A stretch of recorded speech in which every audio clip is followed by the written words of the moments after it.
SCP-8007, the Pyroclasm Protocol. Dragons are one of the most pervasive elements of mythology across the globe, appearing in some form or another in practically every culture throughout history. Some have said that human fascination with the dragon stems from our innate fear of snakes and other dangerous reptiles, but the concept of a dragon in Western culture has become intimately tied to that of the fantasy genre. The common image of a European-style dragon is that of regal majesty rather than a slithering serpent, and dragons are often highlighted for their intelligence and greed. While they are often put into a villainous role due to them being a highly typical, great beast meant to be slain, the fantasy genre has had plenty of examples of more heroic dragons. That brings us to SCP-8007, and if it's not obvious already, it's about dragons. It's very much in the fantasy genre, while still involving the typical trappings of the Foundation. Let's take a look. SCP-8007 is a draconic entity of indeterminate size within the caldera of Mount St. Helens. Through in-person examination and the use of specialized ground-penetrating radar, it has been found that the entity in part resembles depictions of European dragons, having 6 limbs, 2 of which being wings. While its length is presently unknown, its wingspan has been estimated to be roughly 3 kilometers at full extension. After its initial discovery in 1980, a Foundation-led expedition to study and uncover the remains further was conducted, with Dr. Helen Gibbs, geophysicist, as project lead, and Dr. Mary Naris, volcanologist and thaumatologist, as the lead field researcher. The team of 53 has been excavating and studying the entity for 2 months, and were provided a summary of their preliminary findings. They collected various minerals and rocks off of its body, with currently identified mineral samples including quartz, feldspar, pyroxene, hornblende, augite, and biotite mica. The mass of the entity is presently impossible to determine, and the mass of collected mineral samples has ranged greatly. A thaumaturgical ritual conducted by Dr. Naris to age date the samples determined that they are consistent with native samples of Mount St. Helens that were unearthed by the recent eruption. These materials have crystallized on the outer portions of the entity, layered over top of each other in a manner similar to scales. The layer of crystallized materials is estimated to be several meters thick. Pegmatite quartz crystals cover the head of the anomaly and form a jagged crest. These crystalline structures cover portions of the jaw, snout, and back of the neck. All of these deposits dwarf the largest quartz crystal cluster that has previously been discovered on Earth. Along the back of the entity are 2 rows of 4 ridges. These massive dorsal ridges have been found to be completely hollow, and cracking in the rocks around their bases indicate that they were capable of some sort of movement. The ridges are similar in structure to stratovolcanoes, having their own miniaturized craters and lava chambers. The surface of the entity has been measured to be cooler than the surrounding geological structures of Mount St. Helens. The amount of deposited materials indicates that the entity was mostly sedentary, even when alive. Experimentation via Dr. Naris's thaumaturgical abilities and the size of the deposits upon the anomaly have led to the determination that it facilitates anomalously fast crystallization and mineral growth upon its body. Cracks and specific layering of rock indicate that it was capable of movement, but it's unclear what its range of motion was when alive. While attempting to harvest one of the pegmatite quartz, it was found that striking them resulted in resonation with the other crystals across the entity. This resonation caused a dramatic vibration across the entirety of the anomaly, enough to have knocked several personnel off their feet. It is theorized that with enough energy, kinetic or otherwise, even larger vibrations could be created. There are very few signs of what could have rendered the entity dead, but notes of its physical biology have been made. As of now, its chest has been fully excavated, and it's been found that the underside of the anomaly's chest is completely exposed and open, displaying the ribcage and entirely hollow interior. Its bones appear to be made of a currently undiscovered and naturally formed tungsten alloy. How this occurred is unknown, and has thus been deemed in part of the entity's anomalous nature. Within its chest, the partially hardened remains of a structure similar to a reptilian or avian heart have been uncovered. Solidified remains of artery-like structures indicate that the heart appeared to have been suspended within its chest. Parts of the heart were still incredibly high temperature and were partially molten. It's been determined that the heart's structure contains an incredibly high concentration of pure iron, mixed with an alloy similar to its bones. In spite of the fact that its mouth contains teeth, it has no apparent digestive system. While its external surface was notably cooler than the surroundings, some areas of its internals were hot enough to be considered hazardous to human health. The partially molten heart has placed its death as being within a similar time frame as Mount St. Helens eruption, which has led to the present theory that it was killed in the Plinian eruption. Research is ongoing. In a message from Dr. Naris to Dr. Gibbs, Naris says that she found something they're going to want to add to the report. While poking around in the internal cavity of the entity, she wanted to double-check her age dating, since the bones were geological too. She figured it'd be good to check her numbers, since maybe the minerals deposited on it were at a different time than the bones themselves. Or it just wore rocks, hermit crab style. She set up the ritual again and focused on the skeleton. This dragon is 3.8 billion years old. Gibbs just replies that she swears this thing gets weirder the more they look at it. That would put its existence being approximate to the Hadean period. She asks if they're sure it died recently, as for all they know, they're getting excited over something that died 3.7 billion years ago, and the eruption unearthed it. Sure, the heart was still partially molten, but so is the inside of the volcano they've been working on for the past several months. Naris replies that she's decently sure. Earlier today, they went further into the internal cavity, and they've started to find these holes, ranging from 5 to 10 meters in diameter. They've been drilled through parts of the carcass. She says drilled because they're perfectly circular and smooth. She doesn't think they're natural, and they found one on the back of the heart, too, cutting right through a part of it. Their original theory was that St. Helens eruption might have killed it, but she thinks they can reckon a guess that they found traces of something much different having ended the beast. Gibbs asks if there are any traces of a culprit, such as tracks, marks, or anything that could indicate the presence of something alive. Or did someone get to this corpse before they did? Naris says that the best guess that can be made is another anomalous organism of some kind. She's not a biologist, but she'll look around the caldera a bit for any odd traces they might have missed on account of being a wee bit distracted by the entity. An extensive search of the St. Helens crater was conducted by the excavation team, discovering a number of things. There were abnormally high readings of thaumaturgical energy saturating the entirety of the caldera, with the highest concentration being around the entity itself. Despite these readings, no traces of any conducted thaumaturgical rituals were found, aside from the ones conducted by personnel. While magnetite is a known mineral within St. Helens, abnormally large fragments were discovered throughout the caldera. The largest of these fragments was 5 meters across, and while heavily damaged, appeared to be in a disc-like shape. It should be noted that magnetite does not naturally crystallize in this manner. The magnetite samples found within the caldera had thaumaturgical energy levels higher than their surroundings, and displayed an anomalous attraction to iron. They found tunnels measuring roughly 10 meters, consistent with those found bored into the entity throughout the internal structure of the stratovolcano.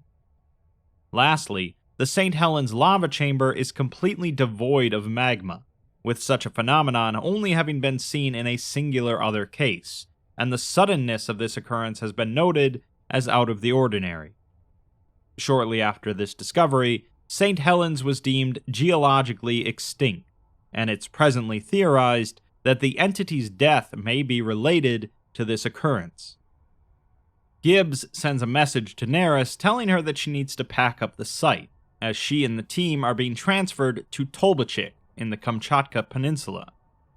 Neris argues that they're still in the process of excavating 8007, and Tolbachik hasn't even had a single trace of activity since it blew 5 years ago. Gibbs just replies that that's exactly why she had it looked at, because St. Helens has gone dead too. They found another. On August 11th, 1980, a second deceased instance of SCP-8007 was discovered within the volcanic crater of the shield volcano Plovsky-Tolbachik in Russia. This instance was discovered when a reconnaissance team was sent by the geology department to do an aerial overview of the crater, which led to the spotting of its head and a portion of a front foot. Not sure how no one noticed that before. An excavation crew and other staff of the geology department were sent out to begin excavating the new instance. Biological and geological evaluation determined it to be physically similar to the instance within the Mount St. Helens caldera, albeit with a different composition of its outer coating. It's covered in crystallizations of primarily mafic minerals and rocks, such as basalt and various fumarole minerals. These findings are consistent with minerals exposed during the volcano's final eruption. Similarly to the first instance, it was found that the entity and the surrounding area contained a series of tunnels bored into the strata. This has been determined to be the instance's cause of death.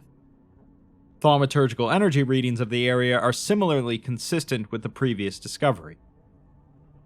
A few weeks later, a third deceased entity was discovered following scans of other nearby volcanoes to examine their magma chambers. Their magma chambers were also found to be empty, but a third entity was found completely buried roughly 6 kilometers beneath Ostry Tolbachik.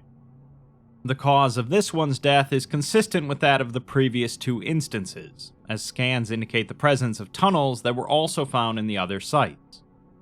Dr. Gibbs has put forward a project proposal for a full search of all volcanic systems along the Ring of Fire to locate any additional instances, dubbed Project Pyroclasm. We're given an abridged list of instances discovered by Project Pyroclasm. The 6th was found alive and uninjured in Mexico after a series of small tremors shook a volcano there. Fearing a sudden eruption, the investigating team fled the site and an alert was issued to the surrounding area. No eruption occurred, but the tremors went on for roughly 3 hours. The fracture point of these quakes was found to be the entity itself, a point along the back of its head. Due to previous observations of anomalous levels of resonance in deposited crystalline structures along the instance's backs, it has been concluded that instances of 8007 are capable of instigating earthquakes through these crystalline matrices. Instance 19 was found alive in Guatemala with a mild injury. It was discovered that the dorsal structures upon the entity's backs seem to have the purpose of storing magma, functioning akin to miniature stratovolcanoes. They appear to gradually fill with magma over time, and it's theorized that an eruption event is triggered once they reach maximum capacity. It's unknown to what degree of control, if any, they have over the causation of their eruptions. These chambers seem to fill at inconsistent rates, considering a lack of discernible pattern in previous eruptions along the Ring of Fire. It has also been noticed that instances of 8007 have a series of orifices along their necks, sides, and tails. On living instances, these function as vents that expel volcanic gases and water vapor. Instance 42 was found alive and uninjured underneath Mount Fuji in Japan. Investigation of the living instances has led to discovering the purpose of their molten iron hearts and arteries. It appears they use their hearts to pump magma up from the earth and through their bodies, consuming the thermal energy. This process not only accelerates the deposition of minerals upon the instances, but likely provides them with sustenance. The hearts also likely facilitate the forcing of magma up into their dorsal protrusions, catalyzing the resulting volcanic eruption once full. Instance 78 was found deceased in Indonesia, the 4th deceased instance discovered. Similar to the previous 3, scans have detected the presence of tunnels bored through the entity. These holes have been present on living instances as well, and the scanned amounts in comparison to those deceased are being utilized to determine the severity of injury. Causation is still unknown.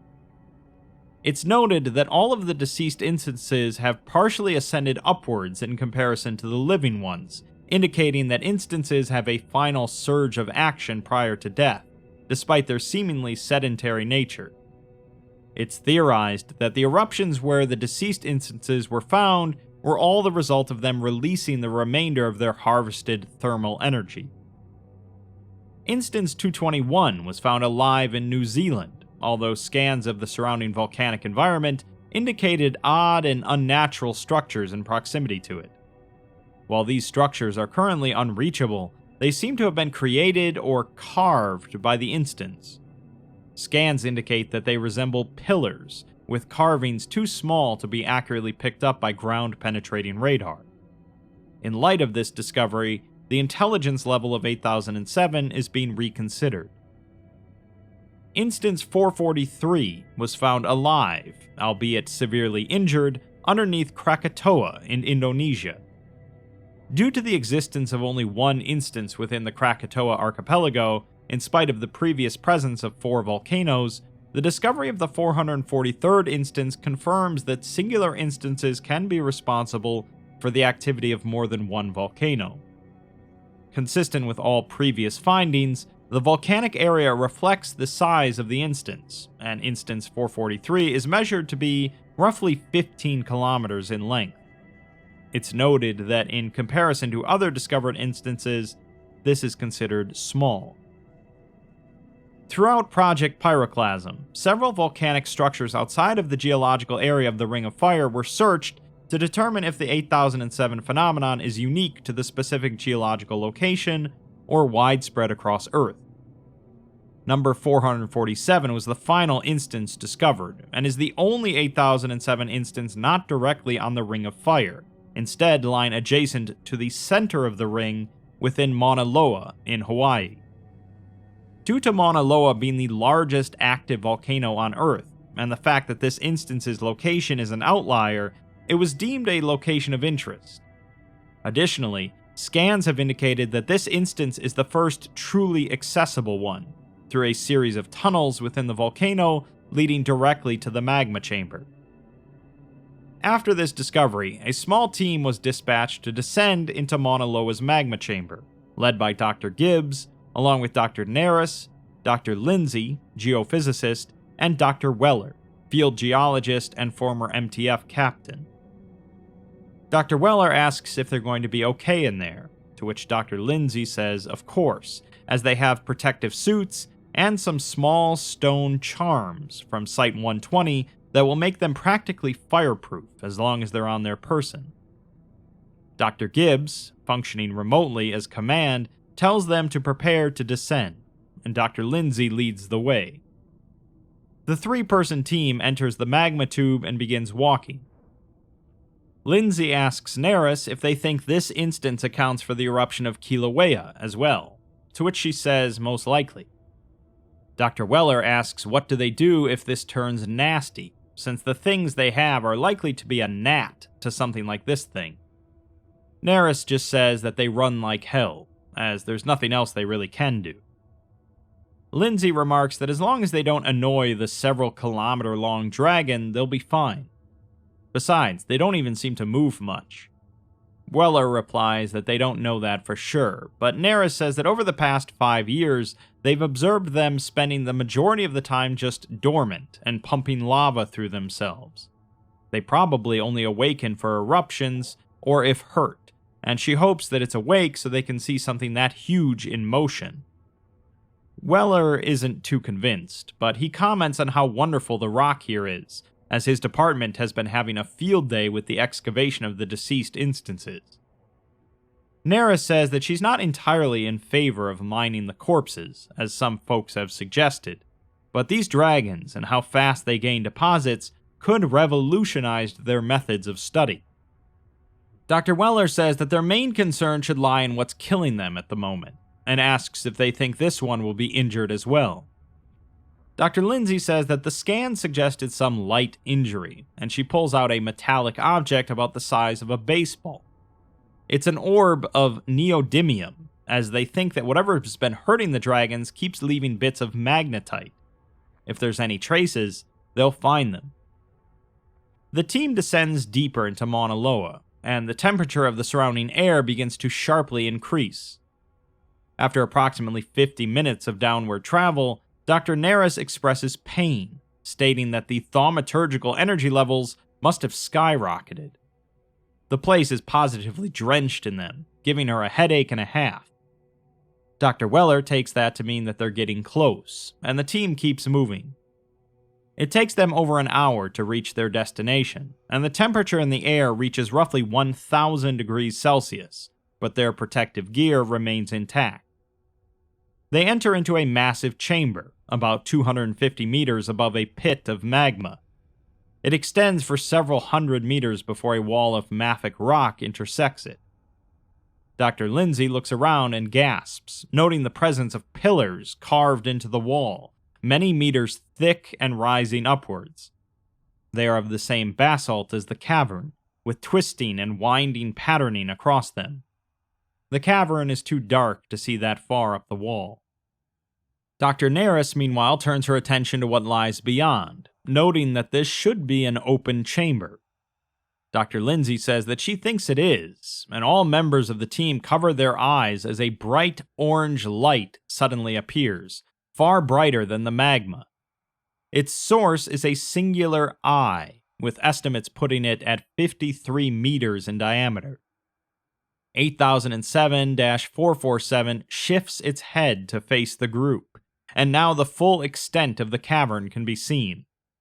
Dr. Weller swears and remarks that he can't even see the other side, as it's all just gas and fog. An upper portion of the dragon's wing can be seen far off in the distance, pressed up against the roof of the cavern. Its back and dorsal protrusions are mountain-like, bisecting the cavern and cutting through the ceiling. Its head is covered in dark black stones, and pieces of volcanic glass crown its head in a series of twisting, curved horns. Its snout ends in a sharp, jagged point of obsidian. Dr. Lindsay is amazed at the obsidian, but Dr. Neris isn't well, stating again how steeped this place is in thaumaturgical energy. She's never felt a concentration like this before, but maybe it's just inexperience with places like this. The temperature around the team briefly surges when the dragon exhales in a loud huff, and Dr. Neris crumples as she hears a voice stating, "A raging fire, brilliant and bright, a shove, curiosity, burning." Dr. Lindsay and Weller rush to her, and she groans and sits up with their aid. Blood can be seen trailing down from her nose. The dragon has noticeably pulled back.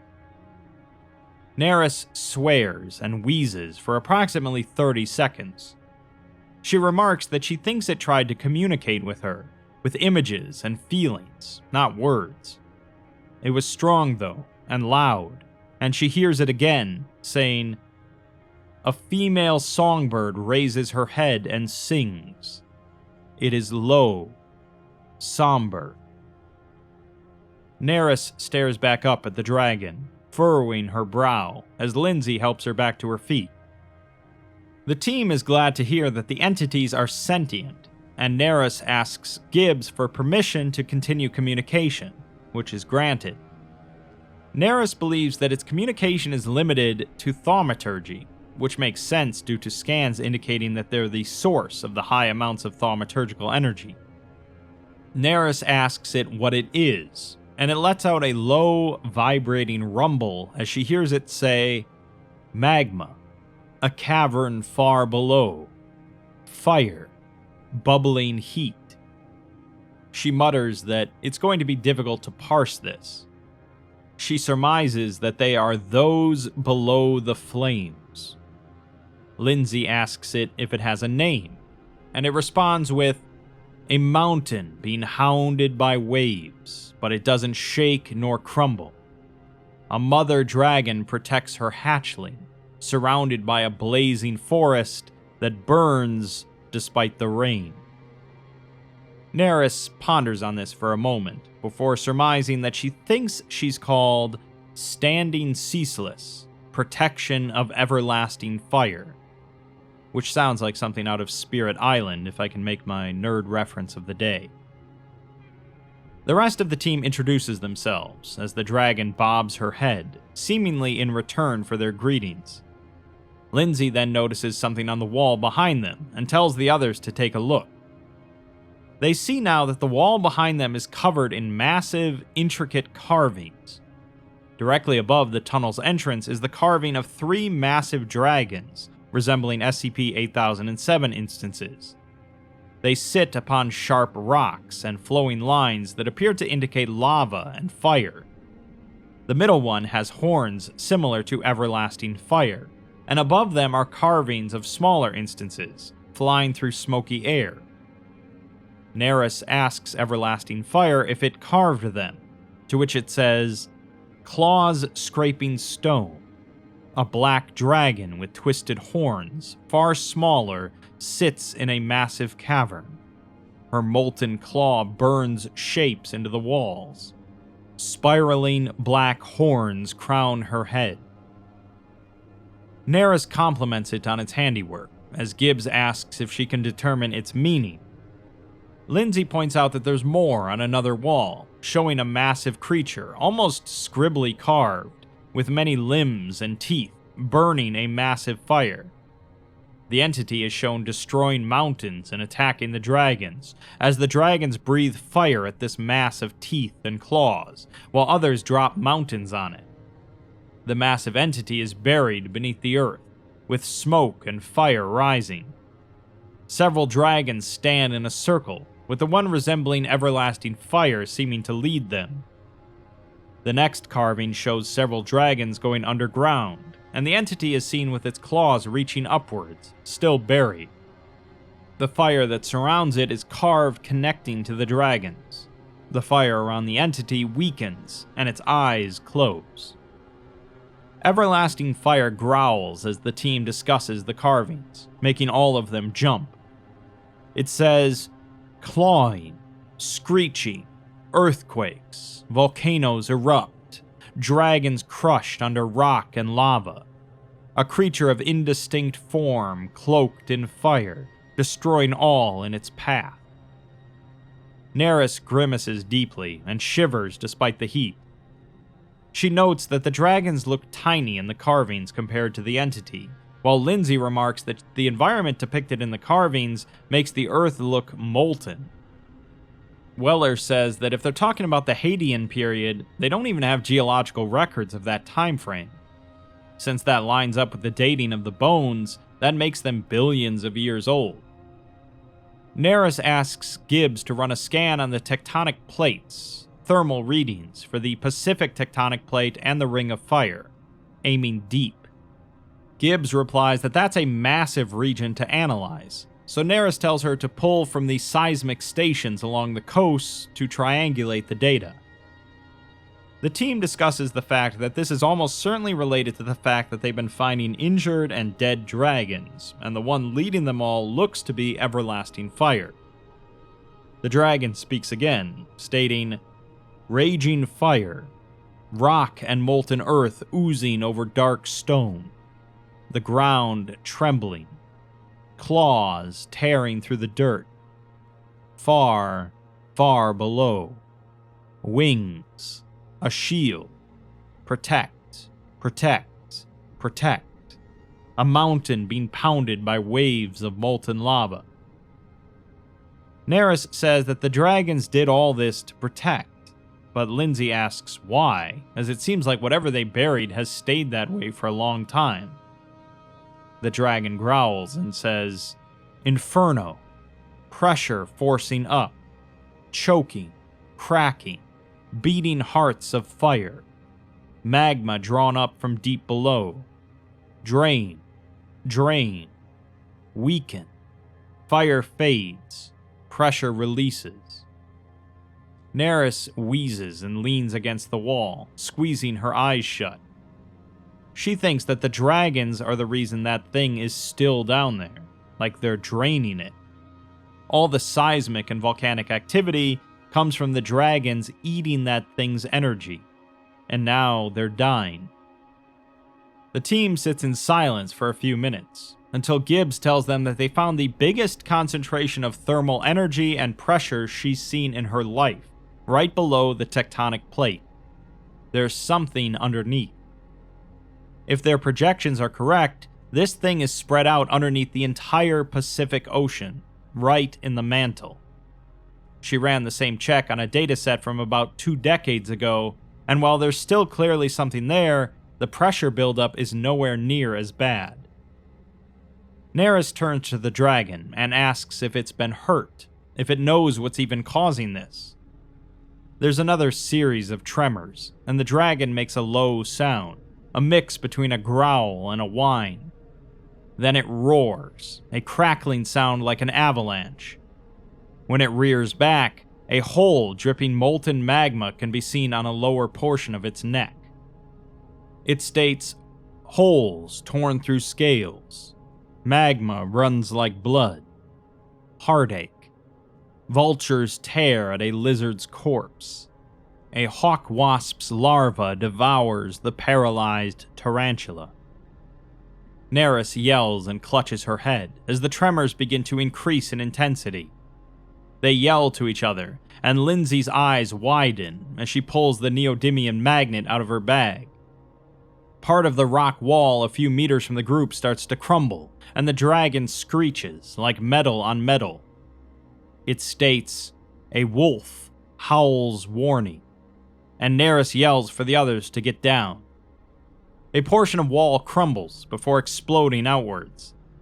The entity that bursts into the cavern appears to resemble a snake made of pure fire, but instead of having a head, it has a 3.5 meter wide disc of metal. Neris and Lindsay narrowly avoid being hit by the rubble when it emerges, screeching. Weller takes the rifle from his back as the serpent lunges in Lindsay's direction. Weller opens fire, but the bullets simply strike through the fire without harm, and it merely hisses. Its focus stays on Lindsay, and she scoots backwards as it snarls. Neris recognizes the metal disc from St. Helens. They found a fragment like that was a weird form of magnetite. She shouts at Lindsay that it's after the neodymium, as Weller shoots again, this time at the metal disc. The bullets clang off the metal, leaving dents, and the entity rears back with a screech. Lindsay hurls the neodymium away, and the serpent's head whips over towards it. It lunges, slamming into the ground and burrowing down, leaving half of the neodymium melted and shattered in the process. Neris yells to ask if it's leaving, but Lindsay doesn't think so, as there's too much magnetic stuff in this cave. She gestures wildly towards the dragon, exclaiming that their hearts are made of iron. The tremors return, and the dragon appears agitated. Gibbs asks if any of them are hurt. Lindsay says that they're fine for now, but if that thing punctures their suits, she doesn't know how much saving them the extra wards will be doing. The tremors grow more intense, and Weller asks how in the hell they take this thing out. Lindsay just yells that he's the one with MTF training. Weller asks Neris if her thaumaturgy can be weaponized, but she has no idea, suggesting that she might be able to throw a rock. Weller tells her to start throwing rocks then. The serpent bursts back out from the hole it made, its attention now directed towards the dragon. Weller begins opening fire on the disc, which appears to disorient the entity. Neris attempts to use her thaumaturgy to send some of the earlier debris at it, but she misses. The serpent screeches and attempts to fling itself at the dragon, which roars and slices at the rocky ceiling, sending a spray of dirt and rock down at it. The entity's flames waver, and the creature screams as though harmed, before it swiftly slithers away. Lindsay just narrowly dodges being hit by a hunk of stone herself, and the dragon reels back with a low sound. Neris shouts that they have to suffocate the fire, and Weller replies that if they buy him some time, he can set up a charge to cause a bigger collapse. Lindsay runs over and grabs the half-melted neodymium, waving it towards the serpent and shouting. The creature snarls and turns towards her, as Weller sets up a detonation charge against the wall. Neris grabs a fallen chunk of rock and throws it at the entity as it approaches Lindsay. It phases through the creature's tail and makes the flames swirl. It hisses loudly and shakes out its head, pivoting to look between Lindsay and Neris.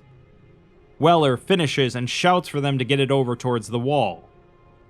Lindsay draws its attention and yells for it to fetch, throwing the neodymium towards the wall.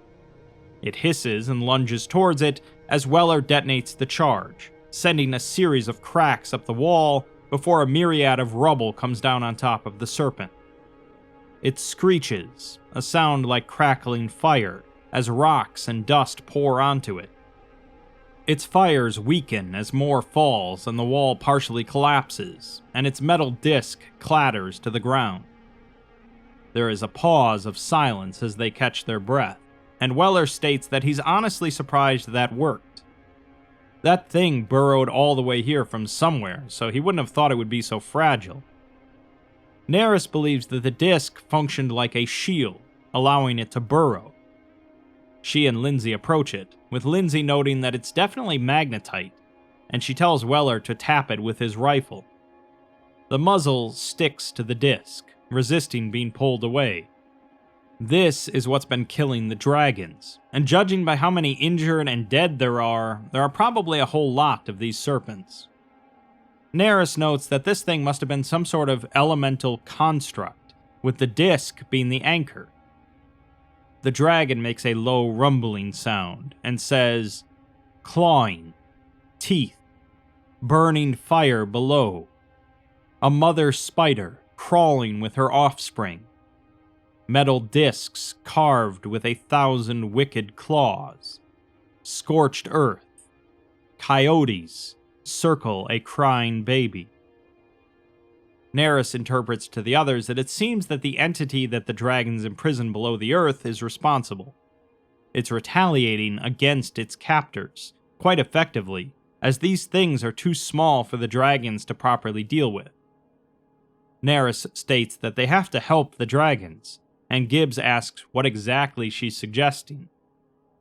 The dragon then roars, shaking the cavern, and says, "An ash-filled sky, a boiling ocean, a burning world, a molten beast of fire screaming to the heavens as its emergence levels all in its path, pyroclastic flows, cataclysm." Neris says that she's suggesting they devise a way to deal with this, with the constructs at least, or they're screwed. If more die, then the continent-sized monster they're keeping imprisoned gets out. With how big it is, and how much it's built up, there's no way anything survives an event like that. Weller says that they're suggesting some serious action on the Foundation's part, and asks what would they even do. The Ring of Fire is an absolutely massive area to monitor, and there are over 400 instances. Gibbs tells the team to head back, as she'll bring this issue to higher-ups. As the team returns to their feet, the dragon stares at them, now silent. Lindsay tells it that they're departing now, but they're going to help. They're not about to watch the world burn. The dragon makes a low noise, a vibration almost similar to a purr. It says, "A dragon curls around a fragile bird. The crackling of a small, gentle fire. Warmth." Neris just smiles and says that she likes that. The team was able to return without issue, and Dr. Gibbs called for a conference with the Department of Geology to discuss and plan further action. She eventually sent a message to the O5s about a proposal to reclassify SCP-8007, and were given a new document for 8007 behind Level 5 clearance. SCP-8007 now refers to the source of the Ring of Fire geological phenomena, via instances designated 8007-1 to 447. These instances are sapient draconic entities that have adapted to live within the chambers of the active volcanoes along the Ring of Fire, responsible for all geological activity along the subduction zones of the Pacific tectonic plate and surrounding tectonics.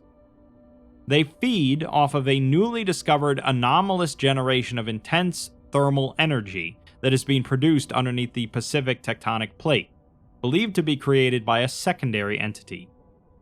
Analysis of the area has indicated that this entity possesses an indeterminate number of entangled limbs and heads, displaying a form of radial symmetry. The entity spans underneath the entirety of the Pacific tectonic plate, roughly 410 kilometers below the surface. The Dragons have been operating under a self-imposed duty of ensuring that the entity remains contained underneath the Pacific tectonic plate for an estimated 3.8 billion years. This is done via the draining, consumption, and excess venting of the entity's energy output in the form of geological activity. It's believed that if the Dragons were to fail in the draining/venting of this energy, the resulting buildup would result in the detonation of the Pacific tectonic plate and lead to a WK-class mass extinction event, alternatively classified as a WK-class Rain of Fire scenario. The entity also is responsible for thaumaturgical constructs resembling serpents made of fire. The only physical part of these constructs are a circular disc of magnetite, ranging from 5 to 10 meters in diameter, that make up their heads. They utilize these discs to seek out and attack the Dragons via magnetism, specifically the iron-rich hearts and arteries. The discovery that the Dragons were being killed due to retaliation by the entity via the constructs and the threat this posed has since resulted in the creation of the Foundation's Pyroclasm Protocol. The Pyroclasm Protocol is a two-part Foundation-mandated action taken in joint with those below the flames to ensure the prevention of a Rain of Fire scenario. Part 1 involves the construction and maintenance of 5 outposts, with joint command from the Geology Department and Site-120. They are built within the hollow remains of the deceased instances within Mount St. Helens, Ploski Tolbachik, Ostri Tolbachik, Mount Agung, and Galeras. The area designated Sector A of these sites holds a central reactor that consists of the reactivated heart of the deceased instance. The heart is encapsulated within a series of tungsten walls, the material harvested from the Dragon's bones, suspended within the magma chamber that formed upon the heart's revival. Piping has been constructed around the original suspension arteries of the heart, and are used to pipe magma to the primary chamber. The circular platform, roughly 100 meters in diameter, located above the central reactor heart, is to be utilized for access to the heart through a central hole. It also provides access to artery piping and other sectors of the site. This central platform is secured to the instance's rib cage through welded suspension cables and several constructed support pillars. The primary chamber is located at Sector B, within the upper chest of the instance. The artery pipes run upwards and into the back protrusions in order to supply them with magma. To slow the process of filling the protrusions, the primary chamber contains 6 holding tanks connected to the artery pipes. Utilizing the instance's side vents, volcanic gas and water vapor from within the holding tanks is forced through a series of turbines constructed inside. The energy harvested from this process is to be used to power the site and its backup generator. Excess power is rerouted to other Foundation facilities. Sector C contains staff housing for roughly 300 individuals, as well as cafeterias and 3 small research sectors. Bi-monthly shipments of living supplies are to be distributed to the sites containing both necessities and occasional amenities upon request. Sector C also contains the evacuation site and eruption event shelters. Staffing of these sites is to chiefly be done by the Geology Department, including maintenance staff, technicians, and janitorial. Transferring of staff from other sites to fill gaps may occur. 4 thaumaturgical ritual circles are specifically constructed in the following locations: the Central Reactor Heart, Primary Chamber, Research Sector 1, and Sector D. These sites are to be used to maintain the heat protective wards utilized in the protection of staff and the site's structures from extreme heat and toxic gases. The everlasting ritual is utilized for the revitalizing of an instance's heart and requires the following. The solid heart is to be uncovered and remain suspended in the air by its arteries. In the area below the heart, a tunnel of any width is to be dug into the volcano's magma chamber. 4 sulfur idols, carved like a dragon's fang, are to be placed around the heart in the 4 cardinal directions. An ultramafic rock sample is to be crushed into powder, and this powder is to be poured in a way that connects all 4 idols. Carved inscriptions of the name of the corresponding deceased instance need to be present, and a lifeblood tear of everlasting flame is to be poured onto the heart. Once all this is undergone, a surge of fire-based thaumaturgical energy is required to jumpstart the ritual. Transferred mages from Site-120 are to maintain protective wards daily, and renew the everlasting ritual on a bi-weekly basis at the central reactor heart via replacement of the sulfur idols and ultramafic dust. In the event that a reactor fully shuts down and leaves its molten state, the original reactivation ritual is to be undergone as soon as possible. Levels of thermal energy and magma within the dorsal structures are to be monitored, and early warnings are to be distributed to the areas surrounding the sites at least 1 to 2 days prior to the execution of a Foundation-controlled volcanic eruption. Activation of an eruption event must be approved by Site Command. During an eruption event, the site is to undergo lockdown. All individuals on site are to shelter in Sector D for the duration of the eruption to ensure safety of staff. To summarize all that, the Foundation has built facilities inside of some dead dragons underneath volcanoes, encapsulating their dead hearts in walls made from their bones, and restarting them through a bi-weekly thaumaturgical ritual. It's probably not even the most ridiculous thing they did that week.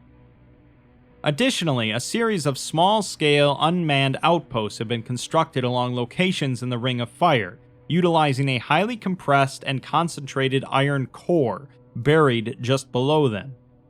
These cores function as lures for instances of the serpentine entities, and as a disposal for them. When one enters the chamber, their heat signatures will cause the thaumaturgical wards within to activate, at which point all oxygen within the space will be removed. The sudden removal of all fuel will immediately terminate the instance. These wards only require yearly renewal to ensure their function, and for the removal of the metal discs, which are to be melted down and utilized elsewhere. SCP-8007-1, Everlasting Fire, is to be deferred to yearly on the status of the entity under the earth and the condition of all other dragons to ensure protective measures have remained successful. This is to be done through Dr. Neris and 05-5. We're then given a recording of a return to Mount Mauna Loa in order to establish communication with Everlasting Fire about the Foundation's intentions and acquirement of thaumaturgical aid. To demonstrate goodwill and a desire to hold true to the promise of aid, Dr. Gibbs, Dr. Neris, 05-4, and 05-5 partake in the creation of a ritualistic pact with Everlasting Fire as part of the Pyroclasm protocol. Gibbs and Neris stand at the entrance to the Mauna Loa tunnel in fire proximity suits. Gibbs remarks that she can't tell if she's more worried about the 100-kilometer-long dragon or the two 05s. Neris replies that she can at least vouch that the dragon is quite nice. The sounds of a helicopter grow audible, and when it touches down, 2 individuals exit. Gibbs greets them, and Neris asks if she bows, as she's not entirely on track with etiquette since she looks at rocks all day. Gibbs grimaces, but 054 gives an amused smile and says, "Dear no," as that's a tad archaic. 055 greets them, stating that their department has done impressive work with Pyroclasm. 054 puts on a fire proximity suit and protective wards, while 055 remains deliberately dressed in what she arrived in. The group heads down the tunnel, and 054 reminds Neris that she is to repeat everything the anomaly tells her. 055 asks her how it communicates, and Neris guesses it to be some form of very rudimentary telepathy, since it only communicates with thaumaturgists. 055 asks the dragon's name, and Neris says that it's damn hard to determine exacts when you're getting images and emotions shoved into your brain. 054 calls it fascinating, remarking on it being such a long name, and refers to the dragon as a she, an extremely rare example of an 05 referring to an anomaly as something other than an it. 054 asks if it's been considered that the other dragons are possibly named in a similar fashion, and says that they could ask Everlasting Fire the names of the fallen when the opportunity arises, out of respect. The team travels for 2 hours underneath the volcano, with 054 occasionally asking further questions pertaining to SCP-8007. 055 remains silent, but on a few occasions raises a hand to brush the wall of the corridors. They emerge into the large chamber, appearing in the same state as it was previously. When the group makes themselves known, Everlasting Fire raises her head up out of the magma, causing fiery light to glitter along the obsidian that forms her horns and the surrounding deposits. 054 turns in a tight circle, going from the dragon to the carvings, then back to the dragon, and chuckles. He remarks that the report doesn't do it justice. Neris approaches the edge of the outcropping, and 055 walks next to her. The two stare up at the dragon, looming above them. A rumble shakes the cave. Neris jumps, and 055 reaches a hand to her temple. It greeted them, and Neris chuckles, saying that it's good to see she's gotten a better hand on volume. The four bow, and 054 states that it is of great honor to stand here before her. Neris says that the dragon wants to know why he's here. The two 05s introduce themselves as 2 of the 12 leaders of the Foundation. They were brought here to discuss aiding her and her kind. Everlasting Fire shakes out her head, and a high noise like a trill echoes from its maw. Neris translates it as hope and excitement. 054 states that they've devised a plan to help, but they've come to receive her blessing on it, to form a pact with her. They know of a way to keep away the constructs that have been harming her and the rest of her kind. Presently, an order of construction is being undergone. If it works, they will no longer harm them. However, there is a main reason they have come to speak with her. They seek her permission to revitalize the hearts of the 5 dragons who have fallen, so that the Foundation can carry out their duties for them, post-mortem. A low growl echoes from the dragon's mouth, and the circle of horns around her head flare outwards. Neris quickly says that their bodies won't be destroyed. They will respect them, and their hearts will remain where they are. This seems to placate the dragon, as the fires flicker out. 055 asks if she can tell them the names of her fallen comrades. The dragon blinks long and slow, and her jaws part in a high trill, stating their names to be Endless Eons, Billowing Smoke, in St. Helens, Wings of Fire, Flying Far Away, in Ploski Tolbachik, Erupt to the Horizon, Cavern of Teeth, in Ostri Tolbachik, Ashen Sky, Fall of Glowing Embers, in Agung, and Distant Roar, Bones of Stone, in Galeris. 055 nods and says that they'll honor their names. The dragon brings her head back close to the outcropping and lets out a chittering sound. Neris translates it as curiosity, asking if they want anything in return for their aid. 055 says that they have one request. The ritual is missing a vital component. To revive the hearts, they need something of a living ilk. There is a long pause before it speaks again, which Neris interprets to mean blood. 055 nods again and says lifeblood, if she's willing. 054 asks if they have the means to carry something like that, prompting Gibbs to ask Neris if she has the energy for some light geomancy. Neris steps away and crouches down to the ground. The rock between her hands begins to bend and morph into something resembling a large jug or jar. 054 takes the jar and moves to the edge of the outcropping, hoisting the jar upwards. Everlasting Fire brings her eye close to the group, and from its corner, a glowing orange light begins to condense. Like a tear, this droplet of fire falls from the eye, and 054 catches it within the jug. The substance within is a brilliant orange, with swirling motes of white and yellow and red within. Some flake off like embers, dancing in the air, and the globe pulses like a heartbeat. 055 thanks her, truly, and Gibbs asks if that means they're ready for the pact. Utilizing a set of thin blades, 055 and Neris begin carving a series of interconnected circles and sharp lines into the rocky ground. The large ritual site's construction takes roughly 30 minutes, during which Gibbs engages 054 in a discussion on the local geology, with Neris occasionally chiming in. Everlasting Fire watches, her heartbeat causing a subtle tremor in the room each time it beats. The finished ritual circle's design holds 4 triangular shapes jutting from cardinal directions, appearing like jagged rocks pointing inwards, with 5 overlapping circles along the center. Runic inscriptions line the sides of those circles. Neris turns to face Everlasting Fire and says that it is ready. She lets out a deep, reverberating rumble.